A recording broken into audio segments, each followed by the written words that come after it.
Hello gamers! When Guren plays para sa ating Project Sino content for this week. In this video, ipapasilip ko sa inyo kung ano ang mga meron sa Arena 7 dahil sa na-accomplish na natin ang ating content na Road to 3000 MMR. Let's go! So ang una nating ginagawa ay in-upgrade natin ang mga cards na pwedeng i-upgrade dahil every upgrade natin ng cards ay may XP ito na bigay at bawat level ay may additional stats din na bigay. Papakita ko sa inyo. So ayan, ang sabi, you can increase your user level by increasing the level of your cards. So currently, nasa level 6 tayo. And pag lumevel up tayo, madadagdagan ang ating attack ng 24 at speed. So ayan din, ang mga iba pang dagdag sa higher level. So sige, laro na tayo, no? Titignan natin ang mga kalaban. Uy, CPU, even now may mga bot pa rin, no? Sa 3,000. And mas mataas ang trophy ng bot kesa sa atin. Titignan natin kung may pagbabago ba, no? Sa bot ng 2,000 at bot ng 3,000. So, summon tayo ng Meteor, no? Yan lang. Uy, nag-Rising Dragon. Marunong. Bot ba talaga to? Nagmalis siya.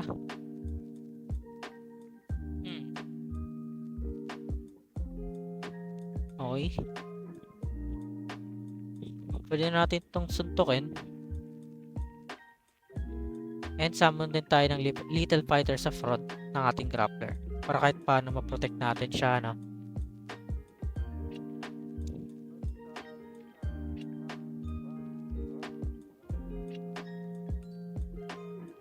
Axel Force. Oy, tataas speed niya. Titignan natin kung pang ilan na siya, no? Ayun, pangalawa na. Mauna na siyang titira kasi sa atin. So, gamitin na natin ng breaker natin bago siya mamaalam, no? So, Nightmare. Medyo masakit yan. Bot ba talaga to? Tina-target niya grappler natin. So, may point naman kung bakit. Fireball sa front. Okay, patay na.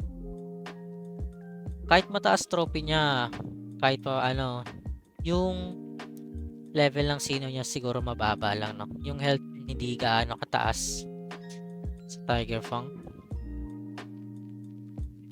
So, nakadalawa agad tayo dun, no? Turn 3 pa lang. Critical again. Ayan, di niya pinansin ang ating Meteor. Siguro it's a win na sa atin, no? Siguro mataas ito bigay na ito. Ayun, plus 51. Sarap ang galante naman. Claim muna natin itong battle pass. And maglaro na ulit tayo. Let's go.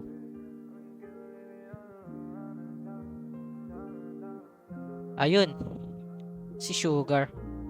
Ang ganda ng fist ng grappler niya, no? Siguro mataas level niyan. Season 1 eh. Ayun. 1,000. Pero mas mataas pa rin naman yung sa atin. Yung health ng ating grappler. Inferno tayo sa likod. Ayun lang siguro. Pero I know na mas mataas yung level na kanyang grappler. Nagkaroon lang talaga tayo ng magandang passive, no?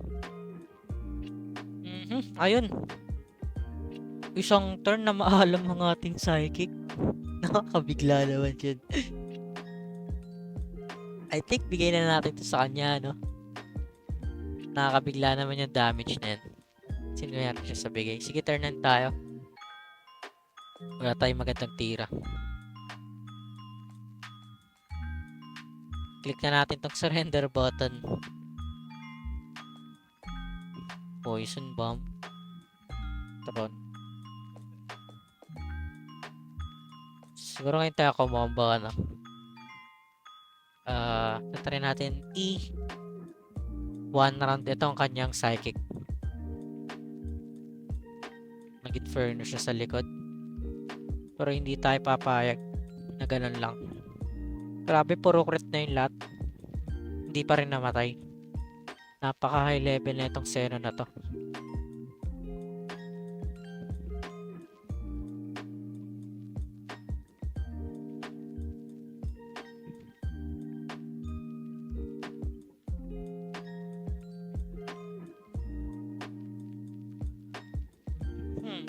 Level 8. Medyo mataas na buhay niyan sa tingin ko.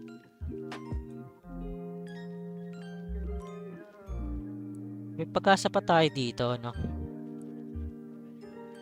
Pwede tayo mag-giant blade. Berserk muna, ano? Siguro.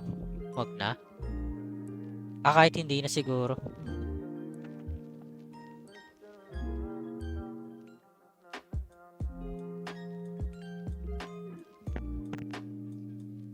Oy, nag-miss tayo dun. Wala na to. Bigay na natin sa kanya, ano? Pero nauna na yung grappler natin, so may chance pa din. Should we eliminate the Kunoichi first? Eliminate muna natin. Pwede naman natin i-next turn yung kanyang grappler.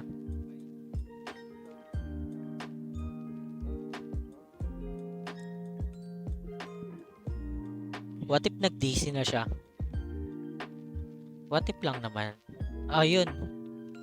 Tapos tayo, no? Nag-titan na nga siya. Medyo masakit yun.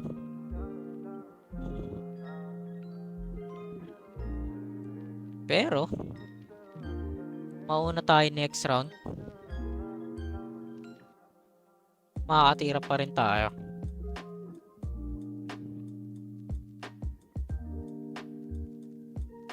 Wala pa tayong ano, sayang.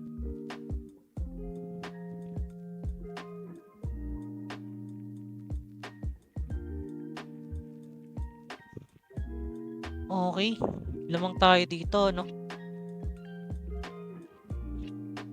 Raging Flame Poison Bomb 4. Okay, makakatira pa tayo. Rising Dragon. Sana umabot. Ang kaso lamang, mabibitin kaya?